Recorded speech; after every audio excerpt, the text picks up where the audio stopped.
नारद जी को एक उपाय बताया। उपाय क्या कि हे नारद जी, व्योम वाणी तदैवा भून मार्षे खिद्यतामिति उद्यमः सफलस्तेयं भविष्यति न संशया।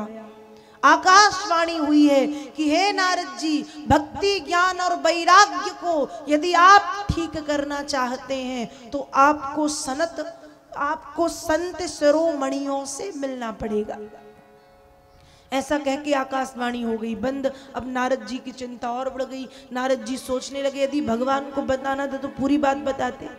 संत शिरोमणि कौन है, कहाँ रहते हैं, क्या नाम है, कैसे दिखते हैं, कुछ नहीं बताया। अब मैं कहाँ ढूंढता फिरूंगा। नारद जी आगे बढ़े, कुछ संत मिले, उनसे पूछा, वे टाल मटोल के चले गए। कुछ फिर मिले, वे मौन रह गए। कुछ फिर मिले, उन्होंने कहा ये असंभव है।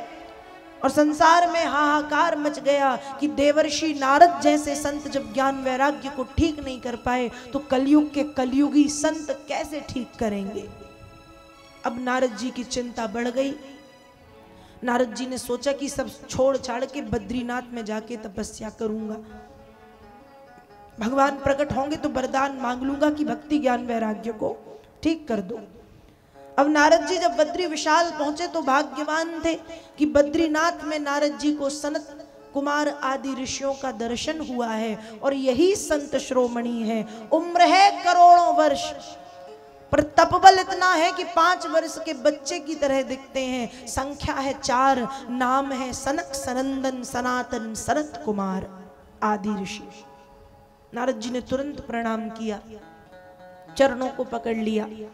सनत कुमार आदि ऋषि समझ गए कि नारद जी चिंतित हैं, इसलिए सबसे पहले समझाया है, मां चिंता कुरु देवर्षे हर चित्ते समावह उपायः सुख साध्योत्रो वर्तते पूर्व एव ही।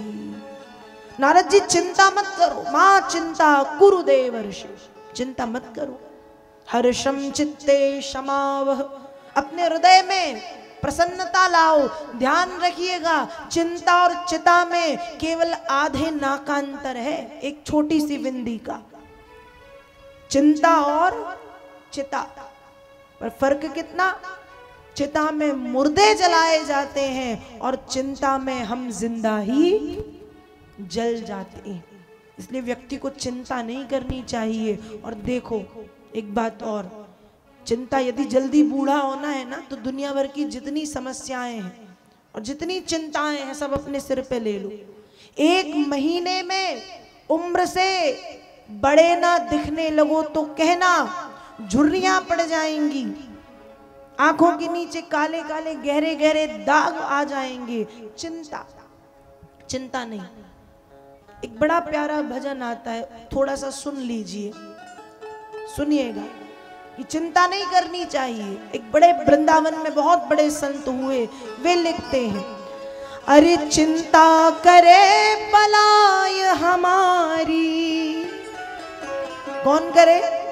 चिंता करे बलाय हमारी, इस माया जंजाल की बलिहारी बलिहारी बोलो, बलिहारी गोपाल की बलिहारी बलिहारी बोलो, बलिहारी गोपाल की।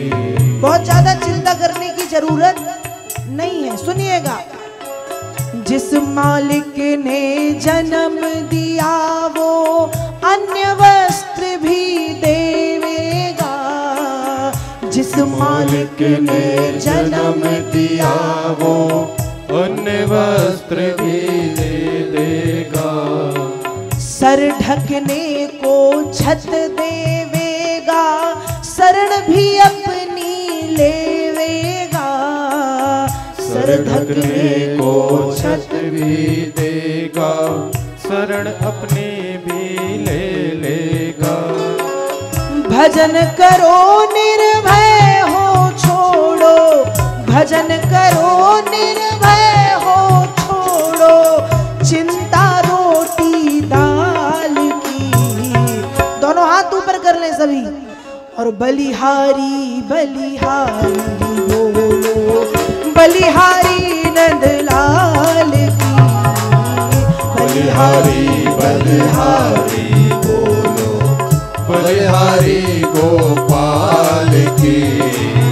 चिंता करे बलाय हमारी, चिंता करे बलाय हमारी, इस माया जंजाल की। बलिहारी बलिहारी बोलो, बलिहारी गोपाल की। बलिहारी बलिहारी बोलो, बलिहारी गोपाल की। बलिहारी नंदलाल की, बलिहारी नंदलाल की। बलिहारी गोपाल की, बलिहारी गोपाल की। तो चिंता नहीं करनी, चिंता चिता से बढ़कर है। आप चिंता लेके बैठ जाओ, 1 महीने में बूढ़े देखने लगोगे। और प्रसन्न होके देख लो 1 महीने, दुनिया भर की चिंता चूल्हे में जाने दो। 1 महीने खुश होके देख लो। यदि उम्र से छोटे ना देखने लगो तो कहना, खुश रहो, भगवान का भजन करो। कई लोगों को हमने देखा है इतना गंदा मुंह बना के बैठे रहते, हंसते ही नहीं, जैसे दुनिया भर का बोझ ही अपने मूड पे रखे हैं। भैया हंसो, भगवान ने 32 दांत दिए हैं, ब्रश करो, चमकाओ और दिखाओ। मतलब हंसो, कहने की बात ये है इन शॉर्ट में, हंसो, मुस्कुराते रहो, क्योंकि जीवन का भरोसा नहीं है कब मर जाओ। इसलिए जब तक जीवित हो तब तक तो मुस्कुराते रहो। और इन 2 सालों में तो आपको ये सीख जाना चाहिए था।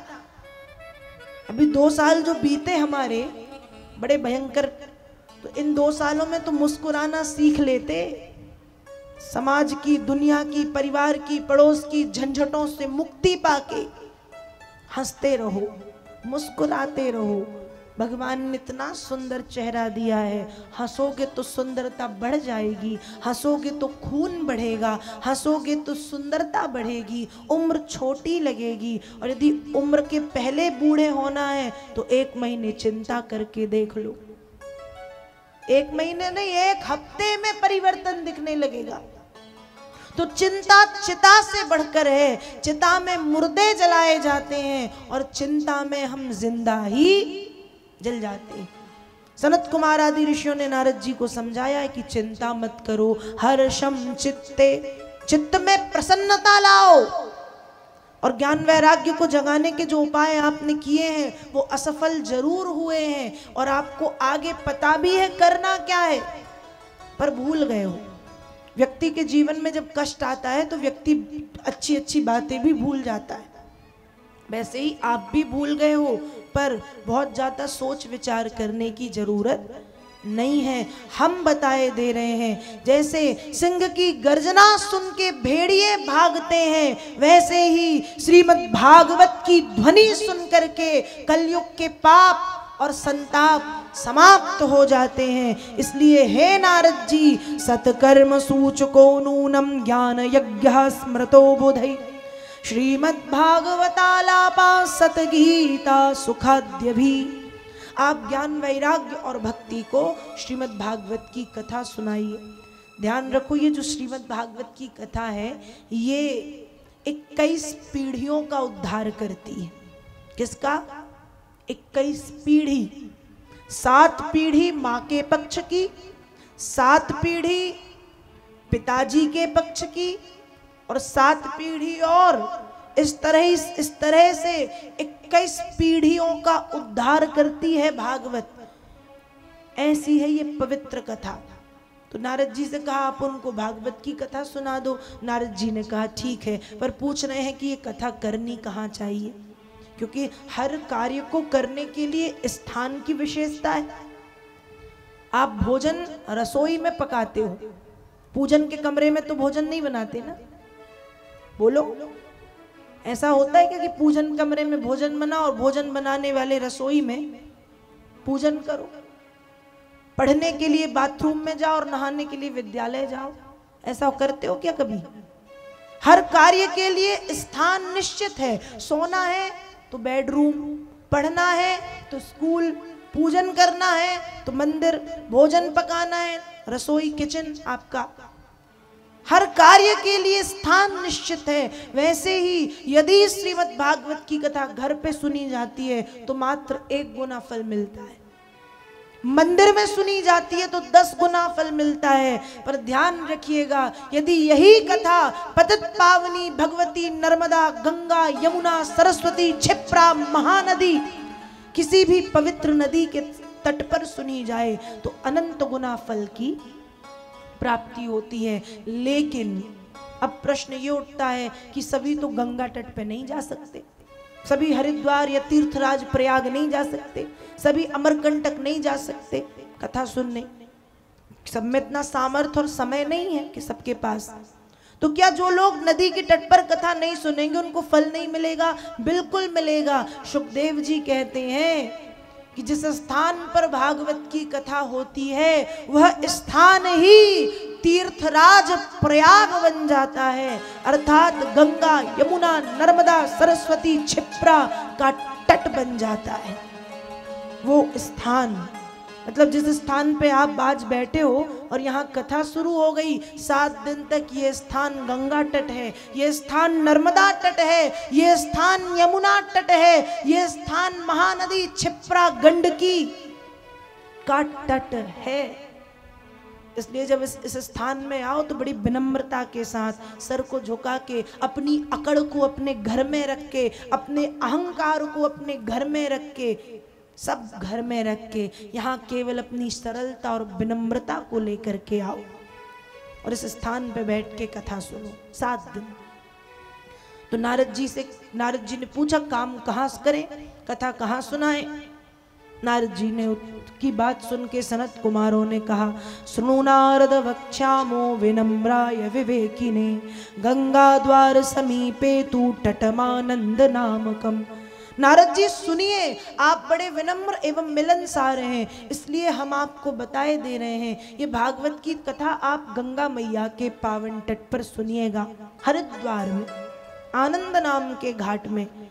सनत कुमार आदि ऋषियों के कहने पर और उनकी सहमति एवं सम्मति से गंगा के तट पर भागवत की कथा प्रारंभ हुई। जब भागवत की कथा प्रारंभ हुई तो बिना बुलाए बड़े बड़े ऋषि मुनि पधारे हैं। आज जब हमारे गांव में नगर में कथा होती है घर पे, खूब बड़े बड़े पहले तो इनविटेशन कार्ड बनवाओ, फिर बड़े बड़े फ्लैक्स, होर्डिंग, बैनर लगवाओ, उतना ही फिर सोशल मीडिया में प्रचार करो, तब लोग आते हैं। और तब भी क्यों आते हैं? कथा का निमंत्रण पूरा हो जाए, शकल दिखाएं, फॉर्मेलिटी के लिए आके बैठ गए कि दिख जाए हम यजमान परिवार को कि हम आए हैं। लेकिन जब भागवत की कथा गंगा के तट पे प्रारंभ हुई तो किसी इनविटेशन की जरूरत नहीं पड़ी। जैसे ऋषि मुनियों को पता चला है तो योगेश्वरौ व्यास पराशरौ चो छाया सुको जाजलि जन्नु मुख्या सर्वेप्यमी मुनिगणाः सह पुत्र शिष्या स्वस्त्री विरायुरति प्रणयेन युक्ता। योगेश्वर, पराशर, जाजली, जन्नु आदि आदि ऋषि मुनि पधारे हैं। जो गृहस्थी वाले हैं, घर गृहस्थी वाले, वे अपने बच्चों को लेके, और जो घर गृहस्थी वाले नहीं है, सन्यासी हैं, वो शिष्यों को लेके आए, पुत्र शिष्यों को, बच्चों को लेके इसलिए गए क्योंकि बच्चों में संस्कार बचपन से डाले जाते हैं। एक छोटे से पौधे को आप जिस दिशा में मोड़ोगे वो मुड़ जाएगा, लेकिन जब वो छोटा सा पौधा इतना मोटा वृक्ष बनेगा और आप सोचो कि अब इसको हम सीधा कर दें, तो क्या वो सीधा होगा? नहीं। कच्ची मिट्टी को आप कोई भी आकार दे सकते हो, बंदर, उल्लू, खरगोश, चूहा, हाथी बना सकते हो। अब आपने चूहा बना के आग में पका दिया, अब आप सोच रहे हो हमको शेर बनाना है, तो आग में पकने के बाद क्या आकार बदल सकता है मिट्टी का? नहीं, वो फूट जाएगा, जो आकार बना है वो भी टूट जाएगा। वैसे ही बच्चों में संस्कार बचपन से डाले जाते हैं। इसलिए माता पिता को चाहिए कि ये मत सोचो कि बच्चे छोटे हैं, 5 से 10 वर्ष की उम्र ही इतनी अच्छी उम्र है कि इस उम्र में आप बच्चों को जो सिखाना चाहोगे और जैसा बनाना चाहोगे बच्चे वैसे बन जाएंगे। क्योंकि 70 से 80% विकास हो जाता है 5 से 10 वर्ष की उम्र में बच्चों का। इसलिए ये मत सोचो कि बड़े होंगे तो सिखा देंगे। बच्चे छोटे हैं तभी प्रणाम करना सिखाओ, बच्चे छोटे हैं तभी सीताराम करना, जय श्री कृष्णा, जय सिया राम, राधे राधे करना सिखाओ। क्योंकि संस्कार बचपन से डाले जाते हैं। जब बड़े होंगे आप कहोगे अरे बड़ा हो जाए फिर सिखा देंगे कि दादाजी इनके पैर पढ़ लो। अब वो बड़ा हो गया, मूड, अब उससे कहोगे भी तो पढ़ने वाला नहीं है। लेकिन बचपन से यदि संस्कार डाल दिए तो फिर उसको बुढ़ापे तक सिखाना नहीं पड़ेंगे। संस्कार बचपन से डाले जाते हैं। इसलिए बड़े बड़े ऋषि मुनि आए हैं, कैसे सहपुत्र शिष्या, पुत्र शिष्यों समेत स्वस्त्री, अपनी अपनी पत्नियों के साथ। कथा सुनने का एक नियम भी है, कथा सुनने जब कभी बैठो तो अकेले मत बैठो, फल नहीं मिलता। सपत्नीक, पत्नी का स्थान पति के वामांग में है। किसी भी पूजन पाठ हवन यज्ञ कथा में बैठो तो साथ में जोड़े के साथ वो बांधते हैं ना, गठ जोड़ा, वो बांध के जो यजमान बने हैं ऐसे। और फिर आज कलयुग है, चलो ठीक है आज लोग नहीं बैठते साथ साथ, अलग अलग बैठ जाओ, पुरुष वर्ग में, स्त्री वर्ग में, महिला वर्ग में, तो ठीक है, लेकिन साथ में बैठ के कथा सुनो। तीर्थ यात्रा करो तो साथ में, और पूजन पाठ करो तो साथ में। जब राम जी ने अश्वमेध यज्ञ किया तो सीता जी नहीं थी। ऋषियों ने कहा राम यज्ञ कर रहे हो, फल नहीं मिलेगा क्योंकि जानकी अनुपस्थित है। तब ऋषियों के कहने पर जानकी की सोने की मूर्ति बनवा के अपने बामांग में बिठाला, तब राम जी का अश्वमेध यज्ञ पूरा हुआ। इसलिए जो ऋषि मुनि हैं वो अपनी पत्नियों को ले लेकर के पहुंचे हैं। और उसी कथा में पहला आश्चर्य हुआ है, भक्ति दुबली पतली हो गई थी, बूढ़े तो ज्ञान वैराग्य हुए थे। जो ज्ञान वैराग्य बूढ़े हो गए थे, जिनके बाल बगले की तरह सफेद हो गए थे, जो बिल्कुल दुबले पतले, वे ज्ञान वैराग्य और स्वयं भक्ति महारानी के कानों में जब भागवत कथा की ध्वनि सुनाई पड़ी है तो भक्ति सुतौ तौ तरणौ गृहीत्वा प्रेमैक रूपा सहसा विरासी। श्री कृष्ण गोविंद हरे मुरारे, हे नाथ नारायण वासुदेवा। कथा के श्लोक कान में पढ़ते ही ये उठ करके खड़े हो गए और खड़े होके दौड़ते भागते श्री कृष्ण गोविंद, श्री कृष्ण गोविंद, श्री कृष्ण गोविंद कहते हुए कथा में सबसे आगे जा करके बैठ गए। आज की तरह सिस्टम थोड़ी कि हम आए हैं सबसे बाद में, पर बैठेंगे सबसे आगे। पहले का नियम था, यदि पहले कथा सुननी है तो पहले आके भी बैठ गए। भक्ति महारानी दौड़ते हुए पहुंची हैं ज्ञान वैराग्य को लेके और कथा में सबसे आगे जा करके बैठी। पहला आश्चर्य, इस भक्ति की स्थिति बिगड़ गई थी, जो ज्ञान वैराग्य बूढ़े हो चुके थे कलयुग के प्रभाव से, भागवत की ध्वनि पढ़ते ही सही हो गए। और उसी कथा में एक और आश्चर्य हुआ। भगवान कहते हैं कि जब मेरे भक्त अनन्य भाव से भक्ति करके मुझे बुलाते हैं तो अथ वैष्णव चित्तेषु दृष्ट्वा भक्ति अलौकिकी निज लोकम परित्यज्यो भगवान भक्त वत्सला। जब मेरे भक्त भक्ति करके अनन्य भाव से मुझे बुलाते हैं तो मैं मेरे निजधाम वैकुंठ को त्याग करके दौड़ता भागता चला आता हूँ। आज गंगा के तट पर जब श्रीमद् भागवत की कथा प्रारंभ हुई है तो भगवान पधारे हैं। 5 वर्ष की उम्र है, पैरों में घुंघरू वाले पायल, कमर में करधन, पीले पीले वस्त्र पहन के सभी ऋषि मुनियों के बीच में से धीरे धीरे भगवान चले आ रहे हैं। और कथा के प्रथम दिन ठाकुर जी पधारे हैं और आके श्रीमद् भागवत जी में विराजमान हो गए, भागवत जी में बैठ गए। तो जिस स्थान पर भागवत की कथा होती है, कथा के प्रथम दिवस स्वयं भगवान श्री कृष्ण आकर के भागवत जी में विराजते हैं। इसलिए कहा जाता है कि जो भागवत ग्रंथ है ये कोई साधारण पुस्तक नहीं है। इसको साधारण पुस्तक, एक किताब, एक पोथी समझने की भूल ना करें।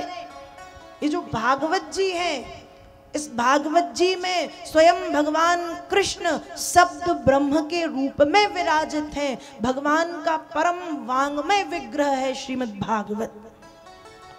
तो जहां भी भागवत की कथा होती, छोटे रूप में बड़े रूप में, कथा के प्रथम दिवस स्वयं आनंद कंद कृष्णचंद्र भगवान पधारते हैं और भागवत जी में आकर के विराजमान हो जाते हैं।